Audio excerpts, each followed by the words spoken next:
Hello friends, welcome to another new video. তো নিয়ে চলে এসেছি স্কুল সার্ভিস কমিশন রিলেটেড আরও একটি বিস্তারিত তথ্য, যে তথ্য তোমাদের ভীষণভাবে উপকার দিতে চলেছে। তো গতকাল আমরা দেখেছি এসএসসির যে কেস সেটা কিন্তু উঠেছিল আদালতে, ক্যালকাটা হাইকোর্টে বিচারপতি সৌগত ভট্টাচার্যর যে বেঞ্চ, সেই বেঞ্চে যেখানে আমরা দেখেছি কল্যাণ বন্দ্যোপাধ্যায় থেকে শুরু করে বিকাশ রঞ্জন ভট্টাচার্য স্যার থেকে শুরু করে একাধিক তাবড় আইনজীবী এবং রাজ্যের অ্যাডভোকেট জেনারেল কিশোর দত্ত বাবু কিন্তু সেখানে আর্গুমেন্ট করেছেন।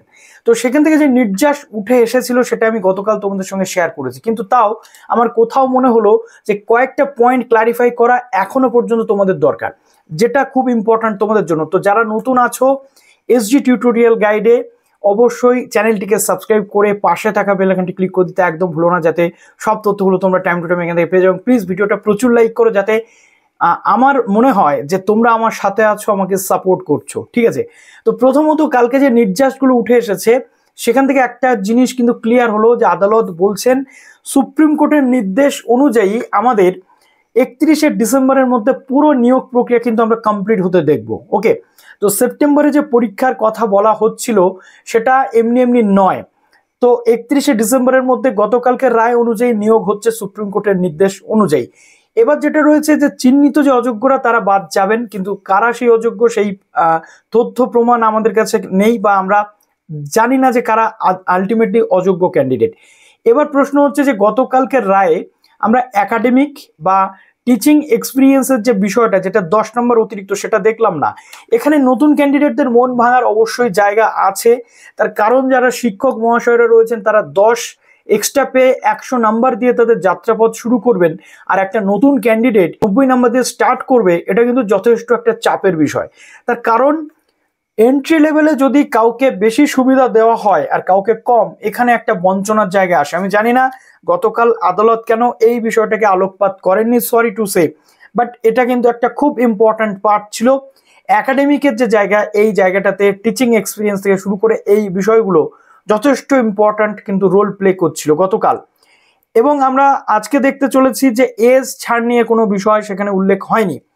এবার প্রশ্ন হচ্ছে যে এই যে টোটাল ডেটটা, ফর্ম ফিল আপের ডেটটা, এটা কতদিন বাড়তে চলেছে? স্কুল সার্ভিস কমিশন সূত্রে যেটা আমরা জেনেছিলাম, ডেট কিন্তু বাড়বে, বাট কিছুদিন বাড়বে বলেছে, মানে 1 মাস নয়। গতকাল যেটা বারবার বলা হয়েছিল যে 1 মাস ডেটটা বাড়াতে, অর্থাৎ around 15 August to 14 to 15 August বলা হচ্ছিল, বাট এখন কিন্তু সেই সময় নেই যে এতদিন বাড়াবে। মেবি 4 থেকে 5 দিন বাড়াতে পারে, অর্থাৎ 14 জুলাই শেষ হবে, মেবি 20 জুলাই পর্যন্ত ফর্ম ফিল আপের ডেটটা এক্সটেন্ড হতে পারে, যেমনটা তথ্য আছে।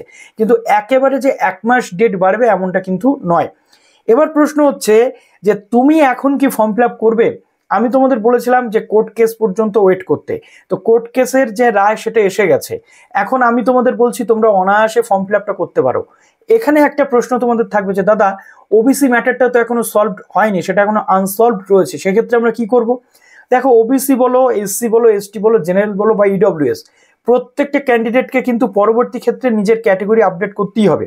আর এই ক্যাটেগরি আপডেট যখন তোমরা করবে তখন কিন্তু তোমাদের এই সমস্যাগুলো মিটে যাবে। তাই এখন এগুলো নিয়ে চিন্তা করে লাভ নেই, যেরকম যা ফর্ম ফিল আপের স্ট্রাকচার রয়েছে সেই অনুযায়ী তোমরা ফর্ম ফিল আপটা করে নাও। ওকে, এবার প্রশ্ন থাকতে পারে এডিট অপশন কবে আসবে? ন্যাচারালি জবের জন্য যে এক্সামগুলো হয় তার ফর্ম ফিল আপ যেগুলো হয়, ন্যাচারালি যেগুলো হয় লাস্ট ডেটের পর এডিট অপশন বা এডিট উইন্ডো ওপেন করে দেয়। তো এক্ষেত্রে আমরা যদি দেখি 14 তারিখ লাস্ট ডেট, বা পরবর্তী ক্ষেত্রে যদি বাড়ে তাহলে লাস্ট ডেটের দিনকেও দিতে পারে বা তার 1-2 দিন পরেও দিতে পারে edit window. But edit window যে আসবে এটা 90% তথ্য সূত্র বলছে। এখন দেখা যাক আগামী দিনে কি হতে চলেছে। যদি না আসে তোমরা অবশ্যই মাস মেলিং বা এই যে ব্যাপারগুলো এগুলো করতে হবে তোমাদের, তার কারণ ভুলটা তোমাদের হয়েছে, ঠিক আছে।